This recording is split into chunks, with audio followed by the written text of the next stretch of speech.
Welcome back, welcome back to another Friday of all politics are local. The number one political hip hop radio show in America, y'all. That's right, the number one. There is no other show like this in the country, right? Or up about politics and of course about hip hop. All right, we are hip hop heads, hip hop fans.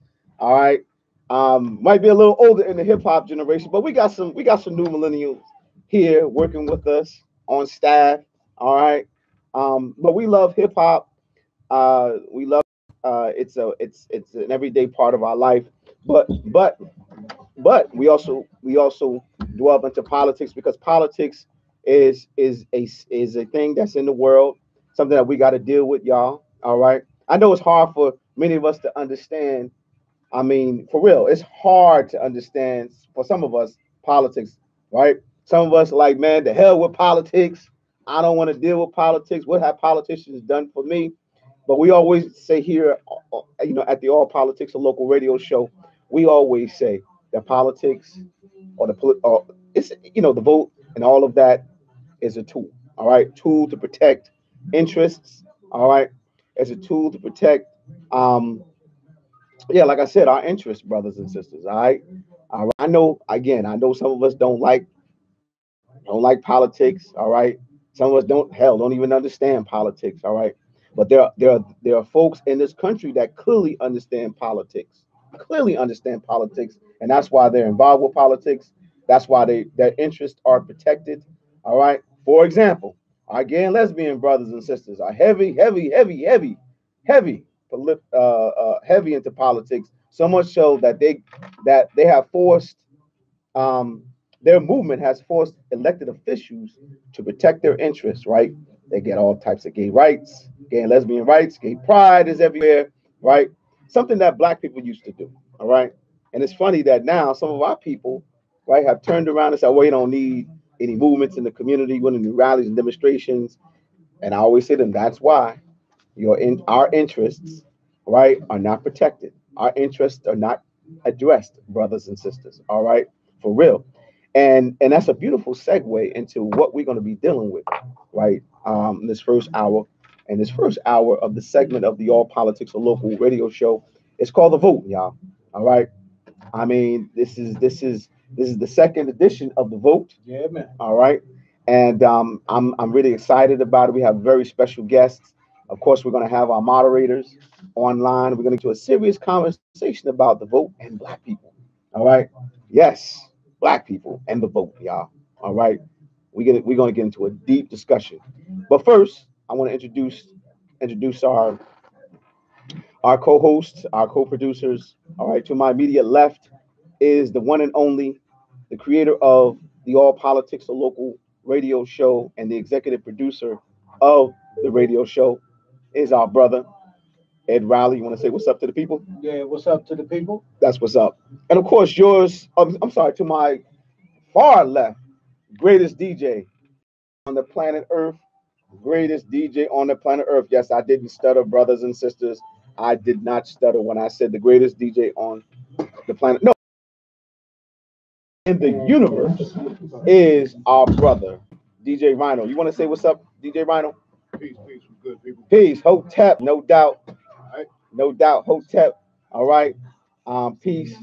I forgot to begin like that. And of course, to all my Muslim brothers and sisters, Assalamu alaikum wa rahmatullahi wa barakatuh. All right, that simply means God's peace, blessings, mercy be upon you. All right, but Hotep, all right, power to the people, deep, I get what they want, but unfortunately, I don't know. We have lost our way. All right. There was in terms of black people, there was a time when black people we had strong movements, black liberation movements in the community. Right. We forced elected officials to deal with our agenda, our issues. We changed racist laws, segregational laws. Right. Opportunities were given to us. Right. That were denied us for hundreds of years. Right. But somewhere in the '60s, DJ Rhino, right? Uh, our way somewhere in the late '60s, early '70s. well, maybe past the 70s. Okay, I won't say late 60s, early. I'll say somewhere in the later part of the 70s, 80s, we lost our way, brothers and sisters. We have lost our way, man, and we're not with the the movements have been the movements are weak now, unfortunately, and yes, I said that weak now, and there's a reason for that. We'll probably get into that as well. Some of it is intentional, some of it is unintentional. Um, but black movements, liberation movements are weak now, and we're not forcing elected officials uh, because they're weak. We we're not making elected officials, forcing elected officials to deal with our issues, brothers and sisters. All right. So we want to get into this deep discussion about the vote. All right, about voting black people. But first we have to do our disclaimer, right? We always have to do our disclaimer. All right. Yes, especially when black folks get on the line, right? Yes, absolutely. When black people get online, we gotta do a disclaimer, right? Yeah. All right. All politics are local. That is APAL. It's purely a production, and the ideas and programming does not in any manner reflect the views or positions of Rutgers University, New York. All right. So we got that out the way, brothers and sisters. All right. This is the vote. This is the segment of the All Politics, a local radio show called The Vote. All right. And our moderators will be. And of course, all of these folks are Right. the co-hosts, and Right. so we want to definitely introduce the co-hosts and then introduce the guests for tonight. Oh, I was trying to set it up like that. You the man. Nah, it's cool. You got me, brother. All right. All right. So our co-hosts of the vote are our brother, the the Reverend Conrad Tillard. All right, and Conrad Tillard is a former minister of Mosque Number Seven. All right, and he is known as the hip hop minister, or something that the hip hop community gave him in the 1990s because he did so much work in the hip hop community. All right, very good work, political good work in the hip hop, and very good cultural work in the hip hop community. So much so, again, the hip hop community gave him the title, the hip hop minister. That's our brother, Reverend Conrad Tillard.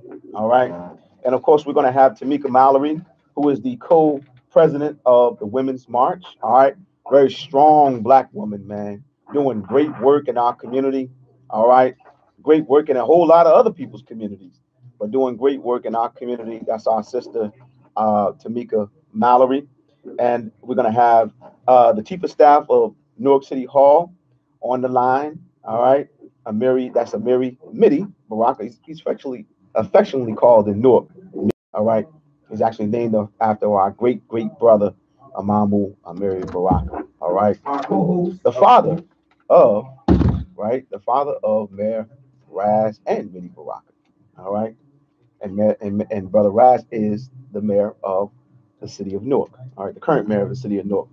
And oh man, this is my brother right here. We're gonna have legendary radio talk show host, our brother, as a guest. He's gonna be a guest. All right, on the vote, talking with our moderators, Bob Law, man, for real, man. Woo, man, that's Yeah, man. oh, man. All of us stand on Bob's shoulders, right? No doubt, He no got some doubt. strong shoulders, by When the he way. when he talk, I get quiet. no, no doubt, brother Conrad. No doubt, absolutely. National exposure was on Bob Law's Night Talk. Yeah, man. Oh, a debt of gratitude to Bob Law. Without a doubt, brother. Absolutely. Again, when he talk, brother Conrad, I get quiet. Yeah.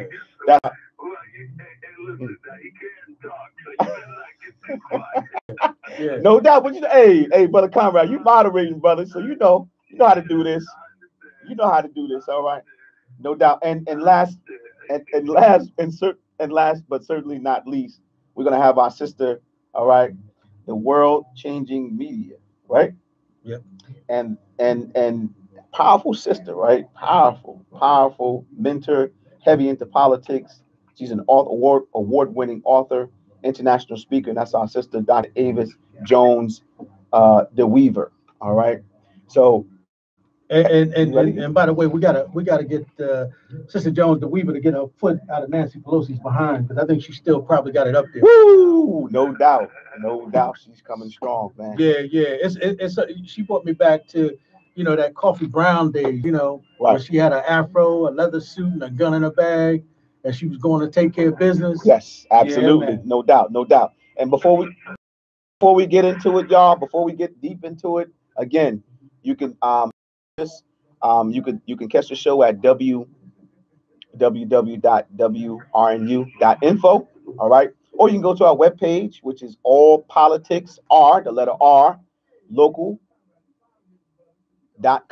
All right, that's www.allpoliticsr, the letter R, local.com. All right. You can go to our Facebook page, All Politics Are Local. You can go to our Twitter page, All Politics Are Local. You can hit us up on YouTube. We're streaming it live right now on YouTube, y'all. All right.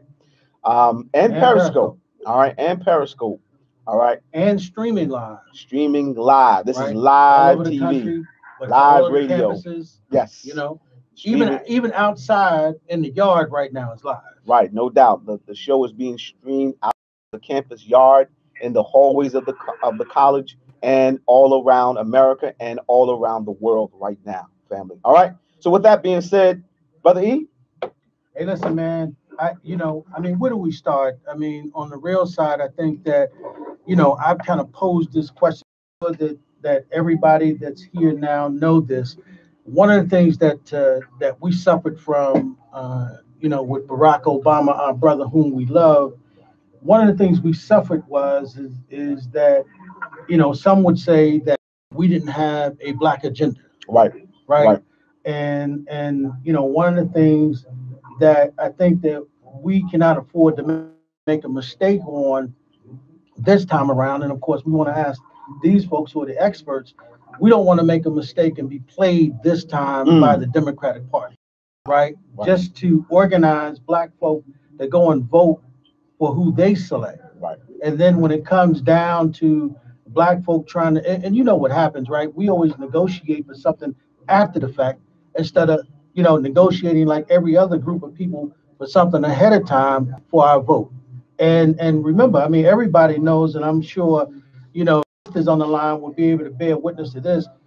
They saved the Democratic Party, right, in the last election. And so now we don't want to be get fooled by folk or get scared by folk running around and saying, oh, we don't want Trump to win, so here's the deal. Everybody got to get registered to vote and then just go vote. Right. Well, what are we going to get for it? Right?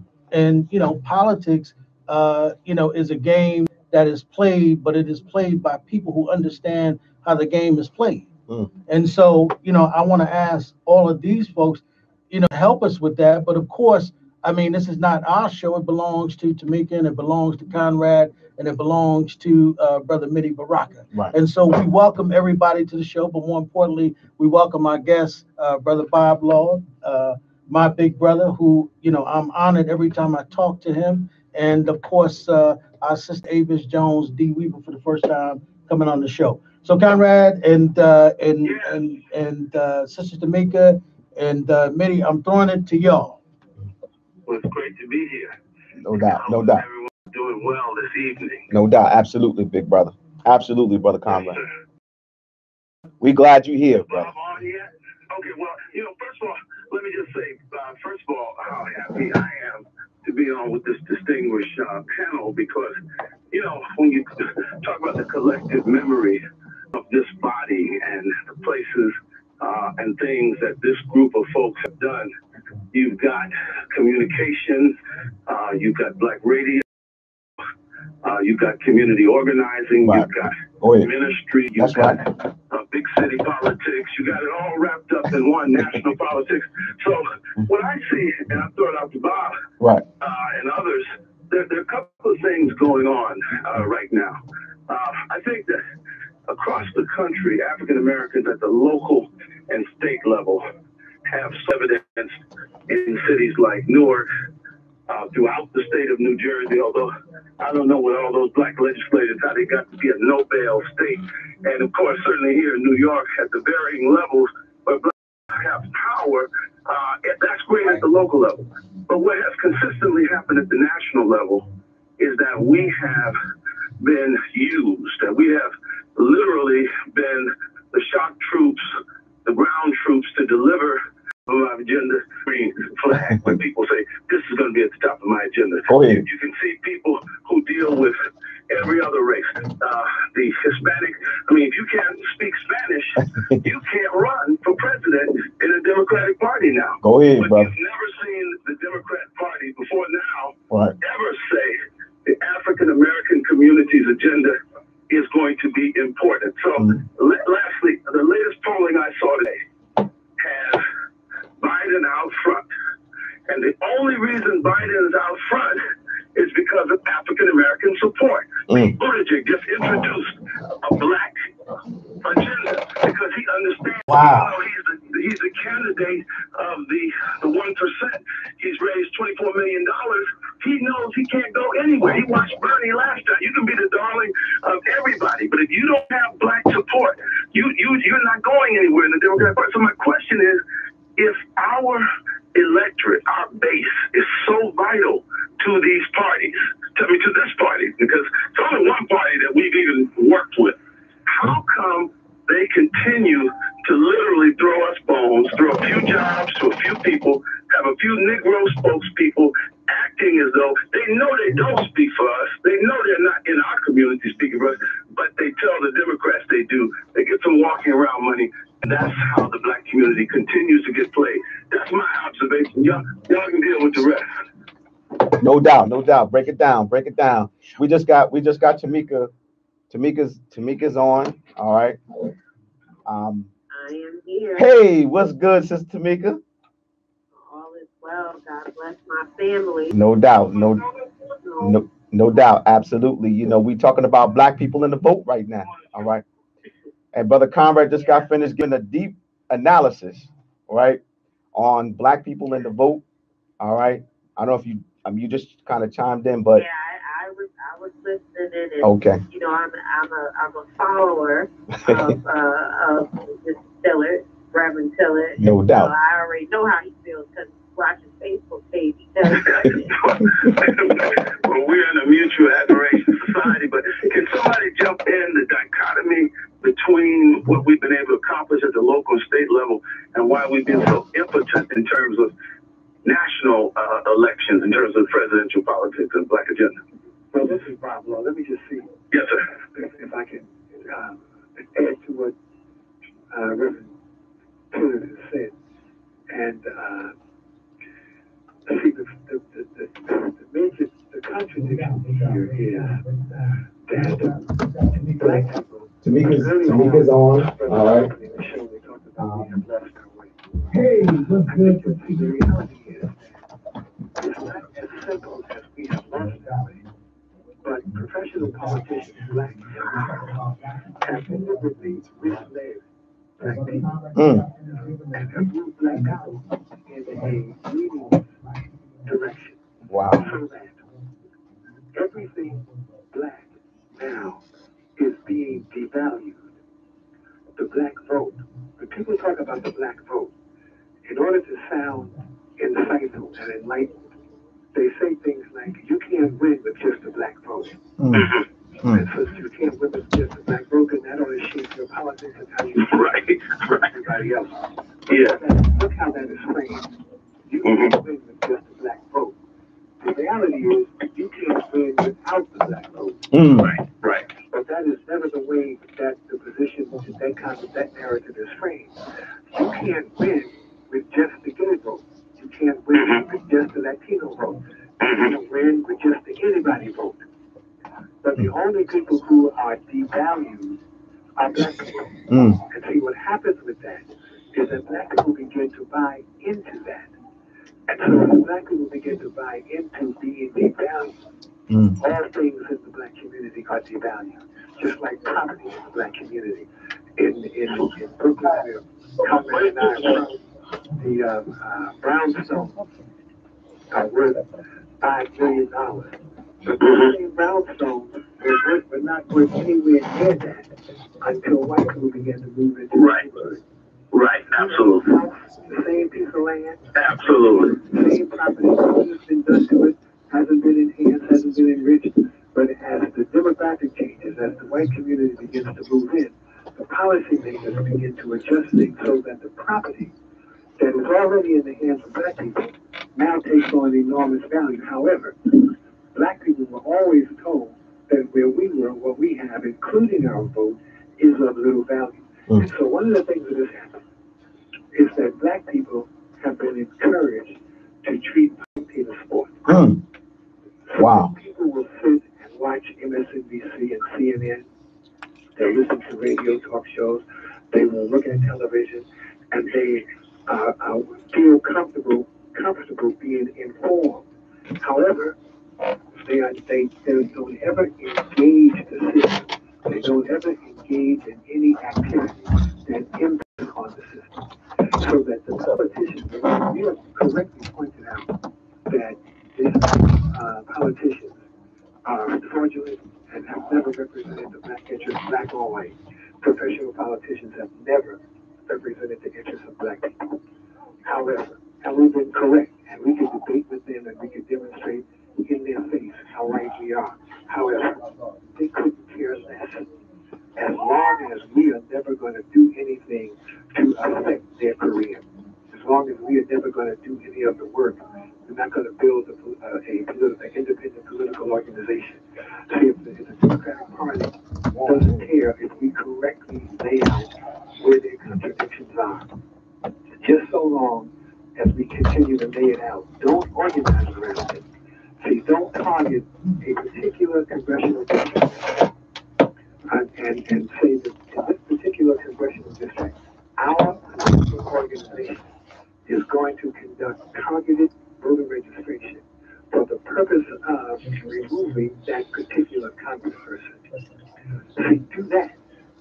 And that begins to change the way that the professional politicians respond to us and relate to us. But for the most part, we have been tricked into participating in politics as a spectator sport, watching what happens.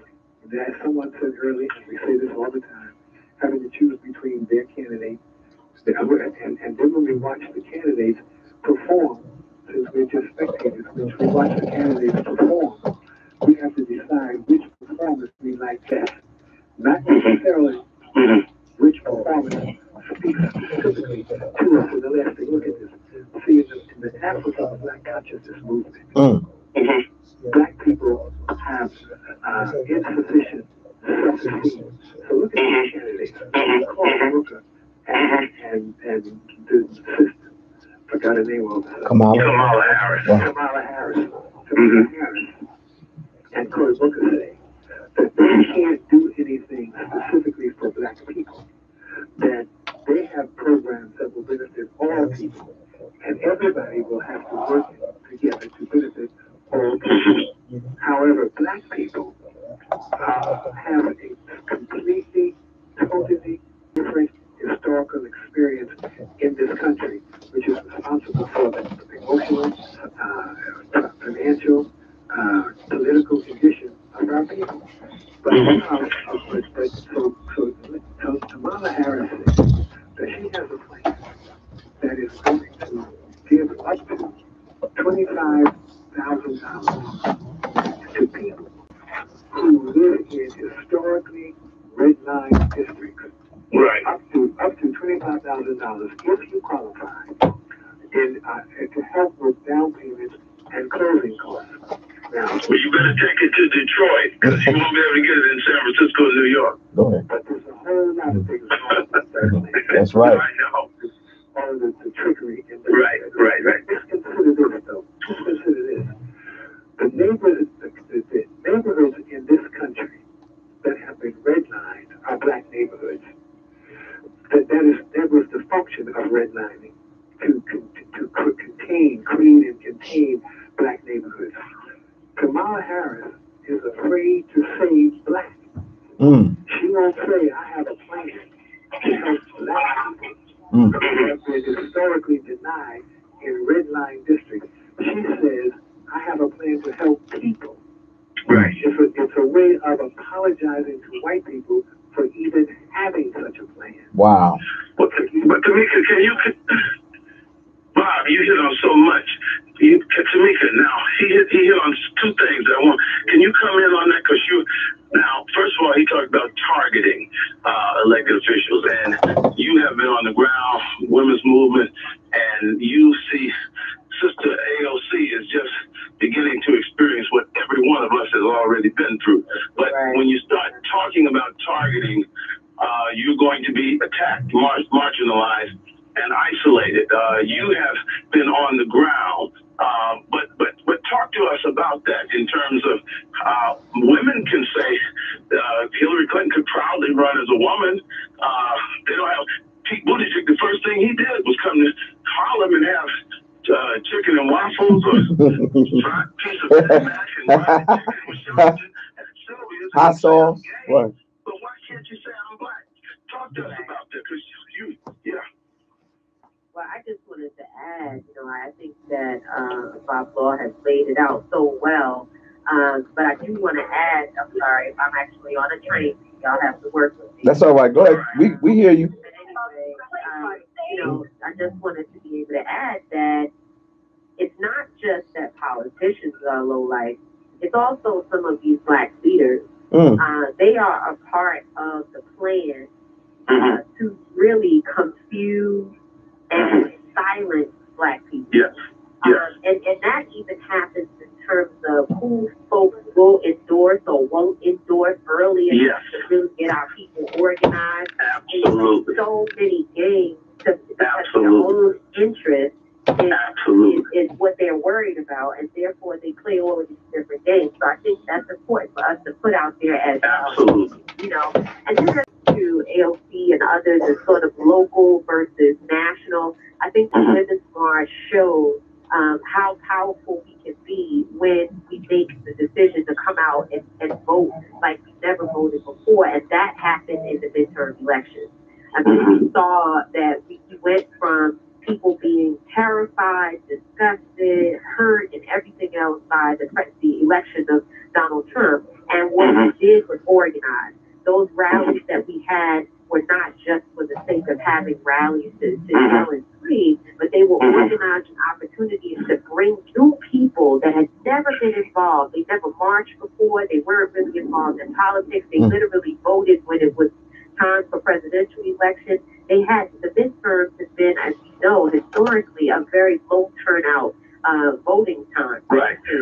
But in this particular situation, we went to them and said the only way that we can at least maintain some level throughout this period of Donald Trump being president is if we really lock down and vote like on Omar and diverse people who went into office. So I think that local piece is important. And when I think just about New York, thinking about Jumaane Williams, who's the public advocate of New York, no one thought that he could win. But we organized, we strategized, and we put forth every effort possible to ensure that he was able to be successful. And in the end, we won because people are tired and they're looking for movements that direct them in a position. Not everything, people don't agree with everything that Jumaane does. He and I debate about things often, but at the end of the day, I know that he loves black people and he's not afraid to speak to black people's concerns and issues. And so we put our eggs in his basket, and he's doing a damn good job of trying his best to stay alive and on our issues. Yes.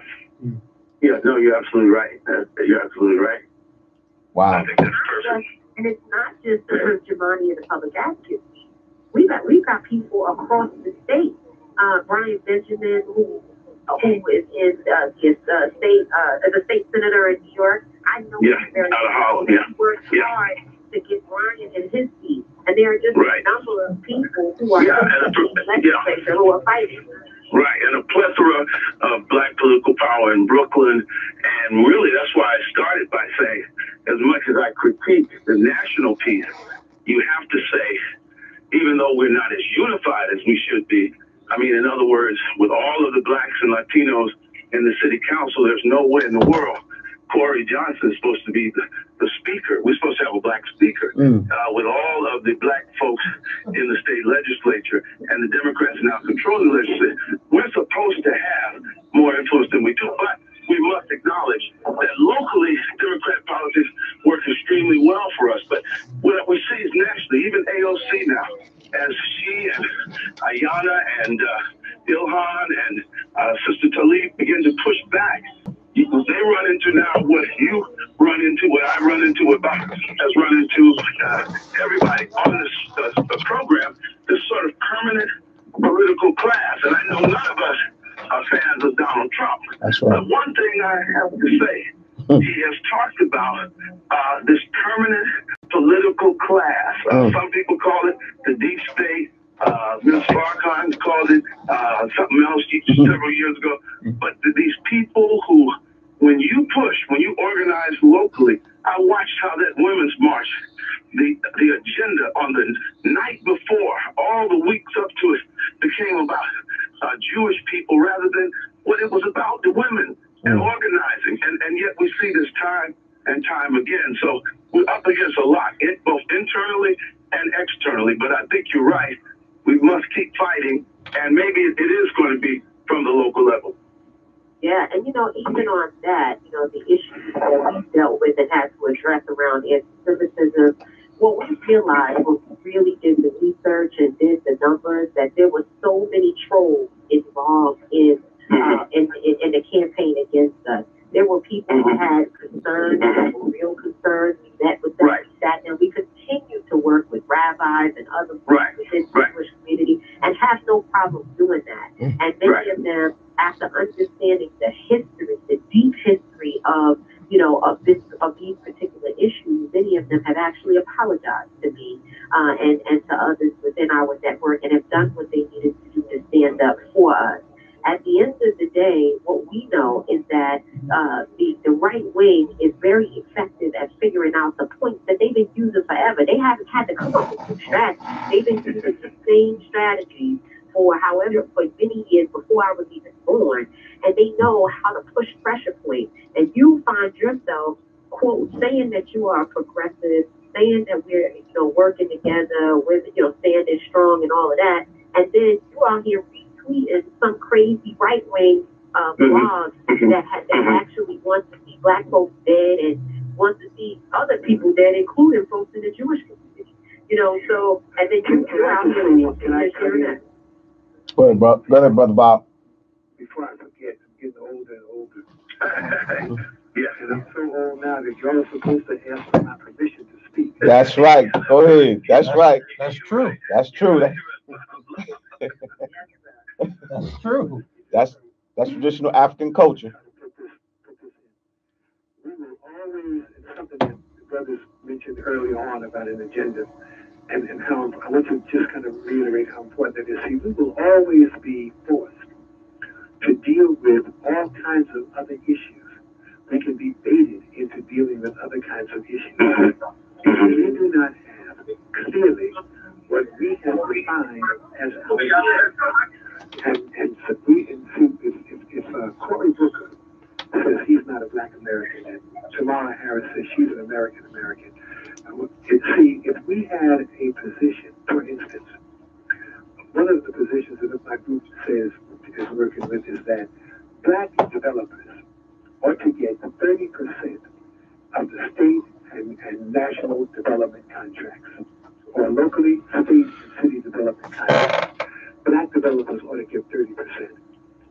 A world-class black educator ought to be Secretary of Education. Now, let's say those are two issues we put out.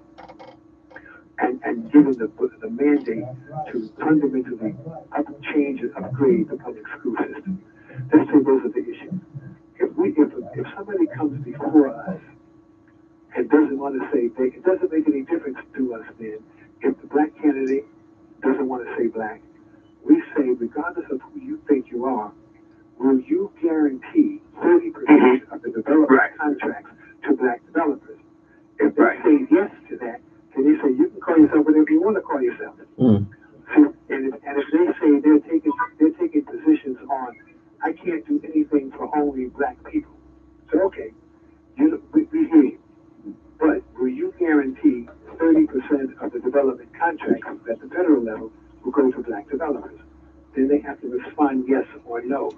If they respond yes, the rest of the rhetoric doesn't make any difference. See, we respond to the rhetoric, to the narrative that other people start, because we have not made clear and haven't given thought to and haven't determined what the actual position is. See, what we're looking for as we watch politics as a spectator, we're looking for, we go to a politician comes to perform for us, and the politician says, like they have on these debates that are on CNN and MSNBC, where the Democratic politicians all get up and perform.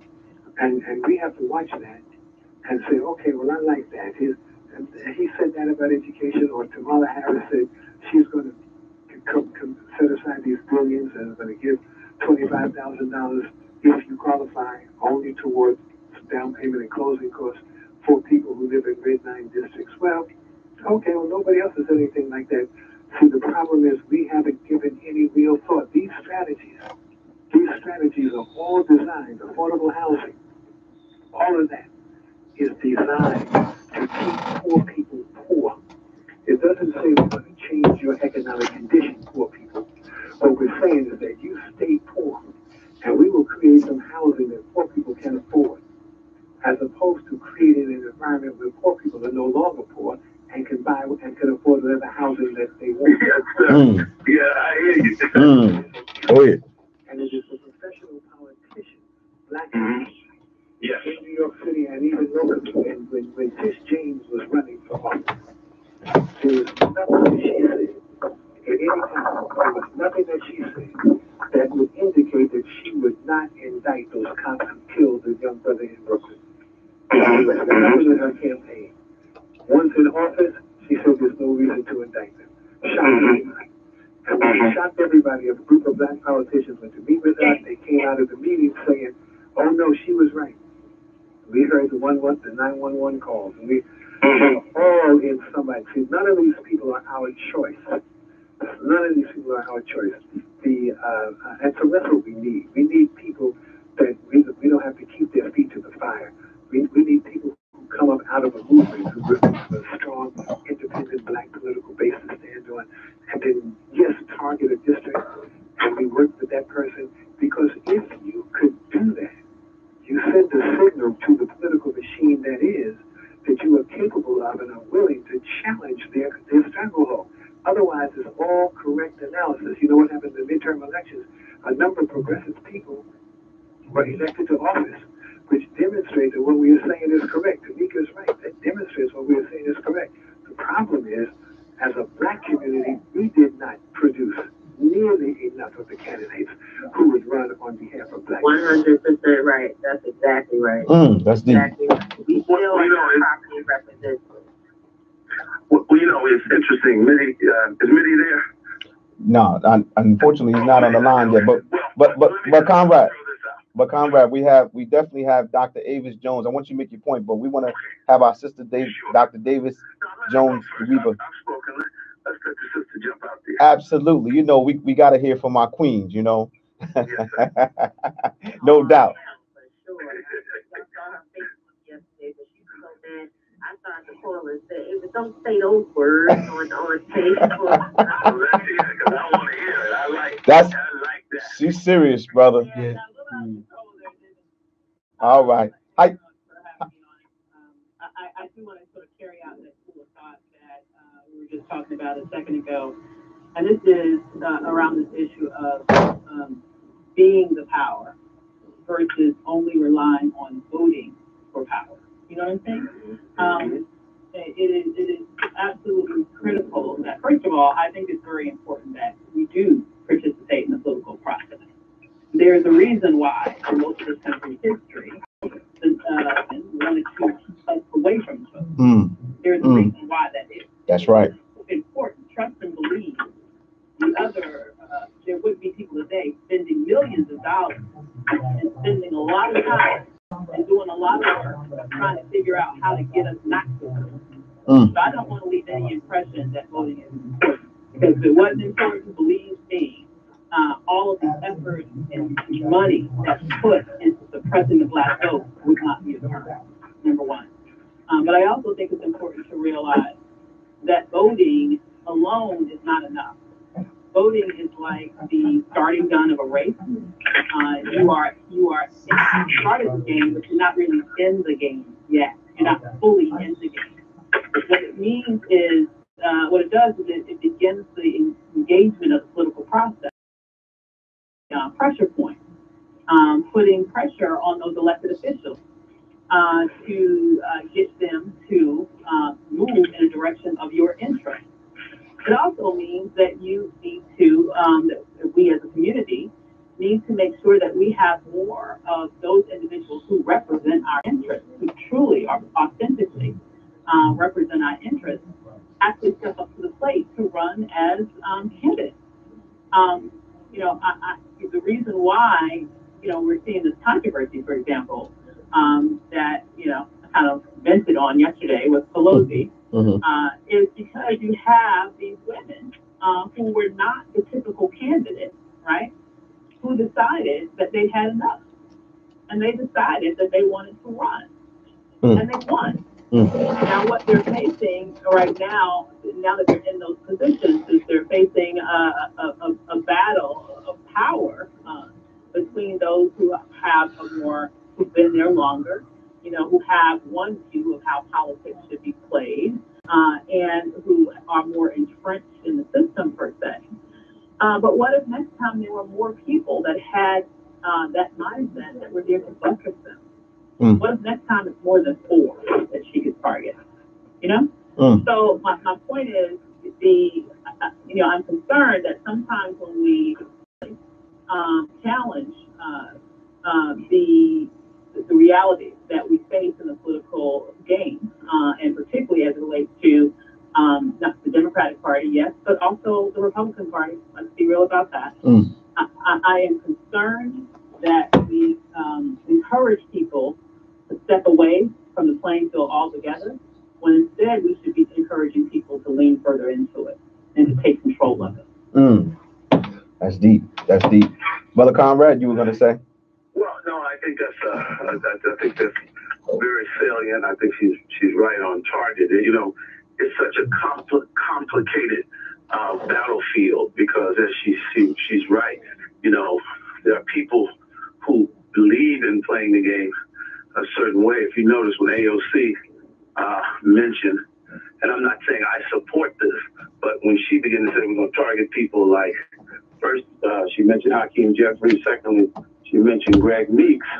Of course, these are long-term players. These are people in our community we know we've worked with, but of course they're inside players. So, one of the reason why I don't believe in, you can be popular, you can get elected, you're the flavor of the month, but you haven't been around long enough to see what the pitfalls are before you. And that's why, it's a lot of ego in the Black community. And, one of the things that we got to get away from we really have to sit down. In Newark, New Jersey, you had the Black political conventions in Gary and Newark. Bob, you know about that. Tamika, Bob, in 1986, we had national student conferences in Philadelphia, Howard, Columbia, and Jesse said those were the most significant gathering of Black students since the founding of SNCC, because there's no one man and no one woman that is going to help us overthrow this strategy. That's why we've got to come together. I believe we need a national Black political conference, and it has to include all the voices, different voices. I mean, we cannot, one of the critiques I have, you all may disagree with me on this, but, I think we've gotten too close to the left. We've gotten too close to the Democrats, and it's an impotent strategy. It doesn't allow us room to negotiate. Every group's constituency in the electorate in 2016 split their vote. Women, as bad as Trump talked about women, at least 40% of them voted for him. That's Same right. with Latinos, he ran against them. Their vote was almost a 60-40 split. Jews split 60-40. You go down the list. Blacks, for the Democrats. And I just think that what has happened is they learned how to play us. They reward a few Negroes with positions. That's right. And really, that's what the fight is for. I'm in Bedford-Stuyvesant now, and I was talking to a brother the other day. You know, Bed-Stuy hasn't changed for the people in housing projects. Bed-Stuy hasn't changed in most places. Harlem is the same way. You go up 135th Street, Harlem is still black. People are still suffering. And so the numbers are there. We got the numbers. But we just, okay, you got it. Go ahead, Brother Bob. To target, I believe that it is a correct political strategy to announce that you are going to target. And what you all call ALC, Cortez? AOC. Right. Yeah, AOC. What she is the reason that Hakeem Jeffries and Greg Meeks are going to respond to that is because she has demonstrated that she has the capability to target them. I can't get Hakeem Jeffries on the phone. We sat in Greg Meeks' office for a conversation with him. Wouldn't do it. Wow. They don't really hold us in high regard as their districts change, particularly as Hakeem Jeffries' district becomes more and more white. No, stop that, Bob. Hakeem's, and this is the secret to Brooklyn politicians. There are only 2 black politicians in Brooklyn that have black districts. So, I mean, in terms of the city council, that's city council and state assembly. That is Barron, his wife, Carnegie's district. So people forget a lot of these Brooklyn politicians. Brooklyn is the most democratic county in America, the most mixed, and half of these people's constituencies are Orthodox Jewish communities. Yep, that's what Eric Adams points out. That the district is changing, and the changes are forcing them to make changes. But the black community has to be able to say that even though your district is changing, you have to be talented enough, competent enough to still represent us also. We cannot be the people who become marginalized as a result of the changes in the district. And so people are taking advantage of the fact that we are not as organized as cohesively as we really should be. But those politicians will make adjustments. So those Jeffries and Gregory Meeks, if ALC starts to follow through, they'll start talking to her. They'll start trying to find out what do we have to do. They don't talk to us like that. That is part of my concern. They get a pass by dealing with the black community because that district. It's unfortunate that district has changed. And that district that Hakeem was in was originally created by a lawsuit by Andy Cooper, the publisher of his son. Yes. He created a black congressional district. Yes. And it became Shirley Chisholm's district. And absolutely it was determined to be a black voting district so that there would always be black representation. So that's with the other kind of changes that are taking place, I think someone mentioned earlier, it's more than just the vote. It is engaging the political system holistically, understanding what's happening with the policy that is moving the land out from under black folk who've been there for years. There's a lot of other things going on. We don't have time to talk about all of them, I know, but there's a lot of other things going on. But I think that really what we are victimized by, aside from just the aggression against the historical aggression against black people, but they are taking advantage of how the professional politicians, black and white, have misdirected black people to that the way you respond is to vote and not raise any questions about the people that you're voting for, particularly if they are black. And we have a need. See, we really cannot afford mediocre black leadership given at a time such as this.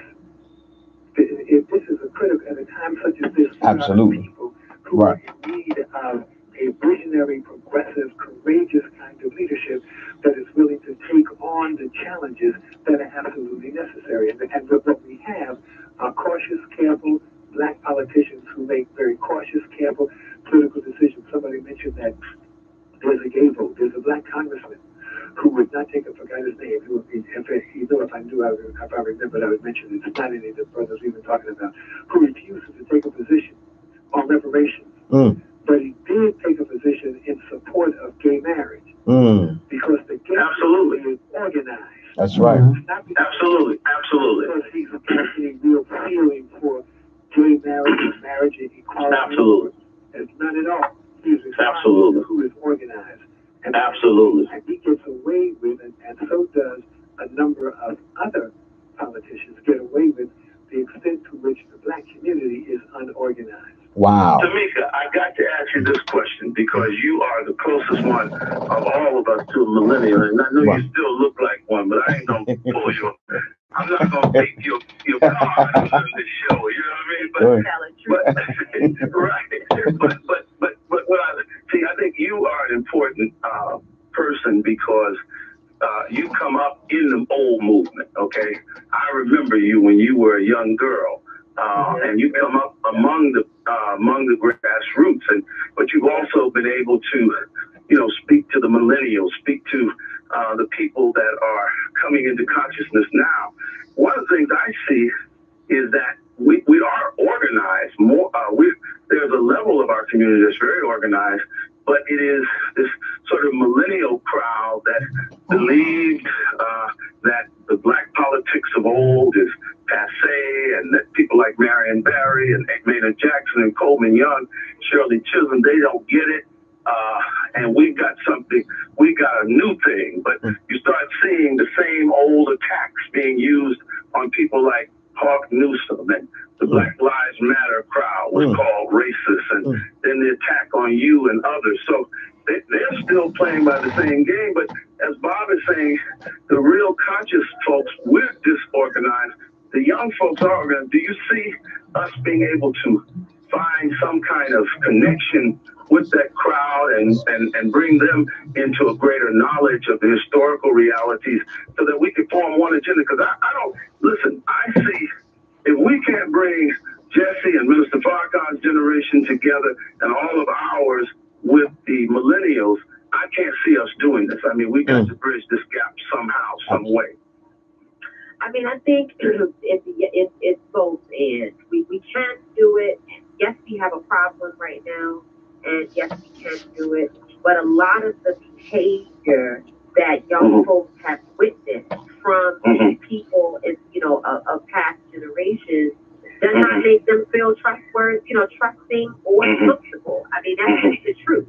They know that, they see people standing on the wrong side of their issues. They know that the preachers in their community, at the time that there's an uprising, because Freddie Gray or Ferguson happens, Mike Brown, and then you see the preachers and the community leaders standing with the police chief calling for peace. So they don't believe in or trust those voices. But I do, and I have been standing in a great position. I think it's one that's been blessed by God, that I can see both sides, and I do spend a lot of time trying to help younger people understand, our historic issues, and then also sort of where we are today. And oftentimes when I hear that, well, Jesse ain't no good, and Sharpton ain't no good, I have to remind them, and they say, well, where are they now? And I have to remind them that they've done their work. That's right. They've done their work. They've been out there, and they're at the point in their lives when it's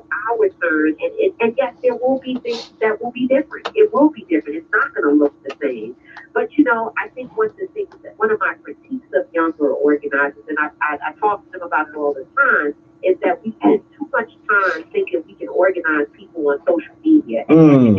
That's right. Yes, that's an important element. Yes, we can use our social media to keep people informed, but we have to actually be willing to do the physical work, to get on the ground and do the physical work.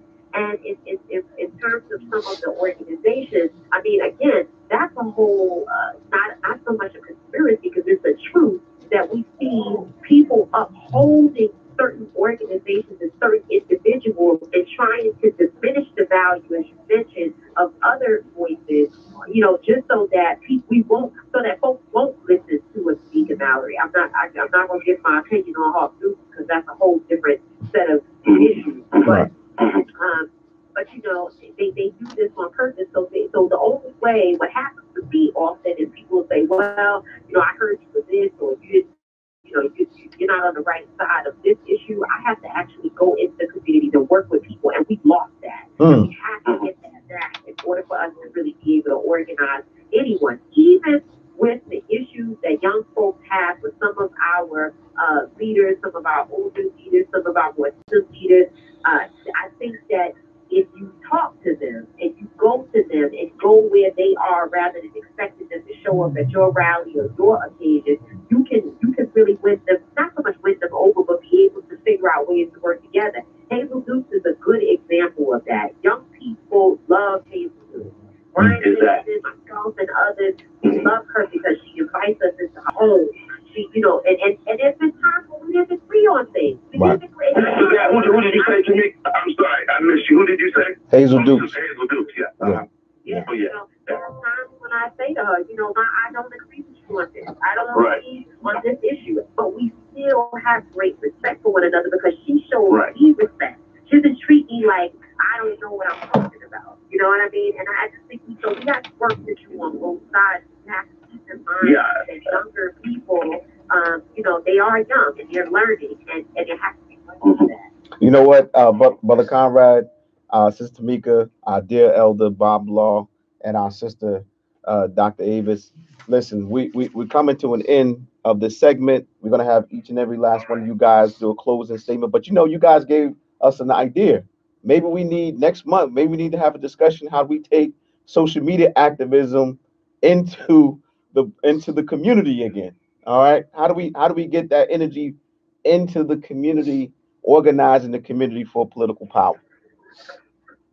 Let me just say this. I gotta go, so I gotta hurry. I'm gonna continue this conversation tomorrow at 11 a.m. on my show on WBAI. So if you want to hear how this whole conversation, this narrative continues, join me. No doubt. Brother Bob, promote your show. Promote your show. So that's it. Tomorrow at 11 a.m. We're looking at taking this. This discussion has already been set. And we're talking about a lot of the very same things, and we're talking about moving forward. So, but just tune in if you can, on WBAI, you're on WBAI 99.5. That's right. In New York City, powerhouse FM signal. You can hear it all over the tri-state area, like a TV signal. And we'll continue the conference. We'll continue the narrative. And to hurry and lead. And by the way, Bob, let me thank you on behalf of one of the other co-hosts, Mehdi Baraka. He got hung up, but he said he wanted to make sure that you know that he had his thanks along with Tamika and of course with with Brother Conrad. Oh, absolutely. All right, thank you so much. All right, brother. Yes, sir. Thank you. So we want to give all of y'all an opportunity to make a final statement. And also, let me just say for the record, we have another brother who's going to be joining us once his book is finished. Of course, that's going to be Jesse Jackson Jr. I want to make sure you all remember that because he's listening to the show, but he said that, as soon as he, gets done with his book, he can't wait to join you all because he has tremendous respect, not only for you, Tamika, and Brother Conrad, and of course, Mehdi Baraka. Yes, well, listen, I just want to say that my final words are whatever Bob Law and Avis say. I don't try to talk over the greatest intellectual mind wow. of our time. Oh, wow.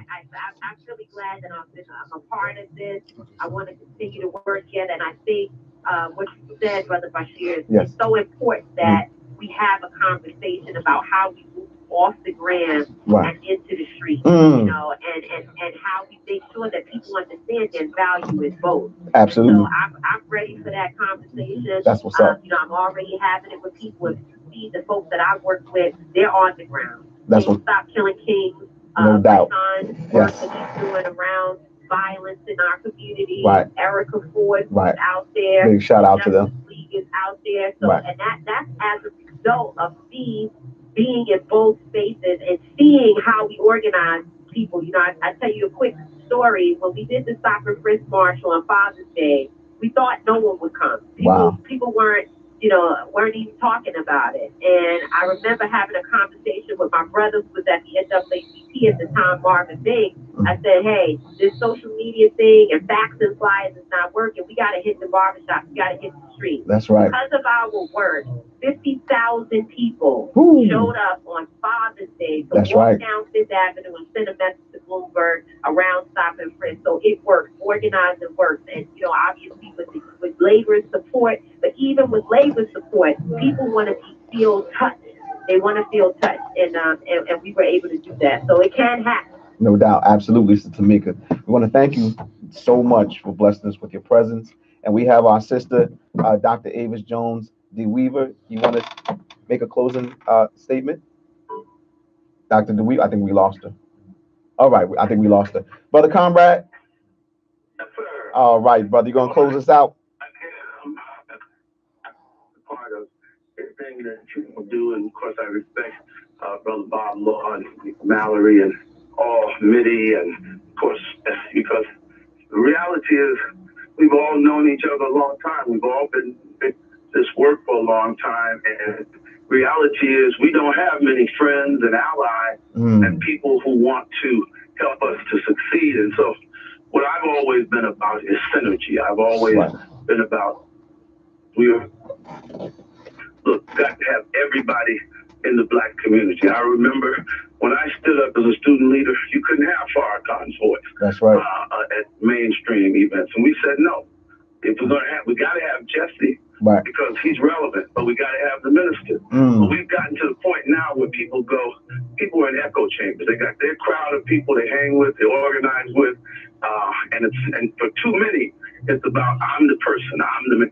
But let me tell you something. There's very few people that have had as much notoriety as I've had in this movement. That's right. Go ahead, but brother. The reality is, all of these. One great thing about having an older leader when I was young is that he taught me, Mr. Farrakhan, that the media, if it makes you, it can break you. That's why I continue to stand on my square as a community pastor. I pastored in Harlem, Roxbury, Bedford-Stuyvesant, and now Flatbush. Because at the end of the day, when you're rooted in the community, when you're talking to everyday people, I live in the community. When you're talking to everyday people, you always have your ear to the ground. We've got to bring people together. That's right. We've gotten to MSNBC. It's gotten to a point where if a Negro is not on MSNBC or this, he doesn't have anything to say. That's right. We've gotten to college professor. And as I always said, when you take your Michael Eric Dysons, your Cornell West, I like them, they have their place. Right. But when you put all of their Black students in a gymnasium for the course of their career, you can't fill up the Newark Arena downtown. Go ahead, Brother Conrad. Teach, brother. Harvard and Yale and Princeton. So go ahead. We've got to continue. There's a lot of grassroots people. And just because young people think that all preachers are Uncle Tom, there are definitely some. Believe me, and I was calling that before many of these young people. That's right. Go ahead, brother. But still, we've got to bring grassroots people together because people who live in Cambridge and live on Fifth Avenue, they're not going, they have one interest, and that's to line their pockets. We've got to make the communities where we live a better place, and the only way we can do that is come together. There's no strategy where Farrakhan's going to win, and Sharpton's not, and Alton's not, and this one's not. We all have to come together. And if we're not willing to do that, suppress our egos, and say, you know what, I don't know it all. We've all done some work. Let's get together and form a strategy. We're simply not going to win. It's just that simple. Hey, listen, it's just that simple. Brother Conrad, and that's the spirit of the All Politics a Local radio show. Listen, my brother to my left right here, Brother Ed Riley, this brother broke through.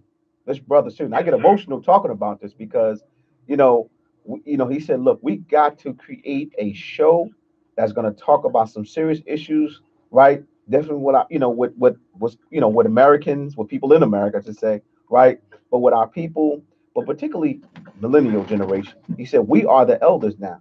He said, they're not going to invite us in. We're going to have to just break through. And that's what we're doing right here on this All Politics a Local show. Just look at this right now. I'm just sitting back and I'm like, wow, we had our dear elder, Bob Law, right? With Tamika Mallory, with our sister, Dr. Avis Jones DeWeaver, and with you, Brother Conrad, I'm like, wow, this is powerful, brother. This is not taking place nowhere in the country, my brother. So we're going to continue to break through, Brother Conrad, and hopefully we inspire some folk, man, to do these conferences again, like you talked about. We got to get these conferences going. We got to take our activism, like Tamika was saying, not just have it in social media, but in the community. We need those conferences. Man, I went to so many conferences when I was in college, man, and of course, you spoke at many of them, man, dropping it. But we need that, man, and we are the elders of the millennials now. I mean, we are the elders now. So true. And before we go, Tamika, listen, I've got some folks who hit me up from Philadelphia that said they wanted to make sure you make the announcement where you're gonna be tomorrow. I think we lost Tamika. I think we lost it. Oh, okay. Yes. All right. Mhm. Well, I know she's gonna be in Philadelphia tomorrow. I Right. don't have that in front of me, but I know Right. she's gonna be there. Okay.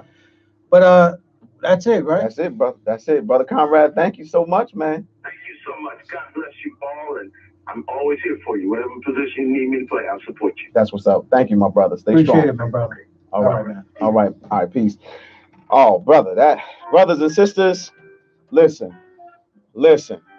That's the vote. Make sure you tune in. Make sure you tune in every second Friday. The vote takes place. It's a very powerful segment. It's a national forum, an international forum that goes out that really gets into a discussion about the power of politics, the power of the vote. All right. And so, please tune in, brothers and sisters. All right. And what we're gonna do, we're gonna move on to our next segment. But before that, though, we're gonna hear from the greatest DJ in the universe right now. All Yeah, right. man. That's our brother DJ Rhino. All right, a real hip hop DJ, y'all. Real hip hop DJ. But All then, right. of course, after that, we have Right. our beloved sister, Yes. Keisha Yuri, Yes. who Yes. is The the chair of the mighty Newark Anti-Violence Coalition. All right. She has a very special guest. All right. That's gonna be on air with her. And then we're gonna go to Brother Kai Campbell, by the way. Yes, yes, yes. He is a she, entrepreneur. she. Oh, is she? Yes. I thought it was a he. I think it's a she. We're gonna get back to it. Oh, I'm sorry. Okay, I'm sorry. Yeah. All right, brother. Okay, I got the wrong information, but it's all good. And then we're gonna move on to, of course, DJ Rhino, right? He spins, man. Listen. This brother gives a music session, man. All right. I keep calling him a hip hop DJ, but he's more than that, greater than that. Right. All right. DJ, can I say that? He's greater than that, brother. All right. Not just a hip hop DJ. All right. Just a music DJ, man. I mean, hits it all. Hip hop, rap, R&B, soul, rock and roll. You know what I mean? But it's all good though, because we love hip hop, no doubt. All right. And if you tune it in, Periscope, YouTube. All right. You can see our brother Facebook. You can see our brother with the Wu-Tang Clan shirt on right there. I told you that's one of my you're right, that's one of my favorite groups of all time, my brother. All right. For real. All right. Wu-Tang, no doubt. One of my all-time favorite records is Cash Rules Everything Around Me. All right. Dollar bill, y'all. No doubt. Cream, baby. DJ Rhino, take us out, man. This is the All Politics, a local radio show, the number one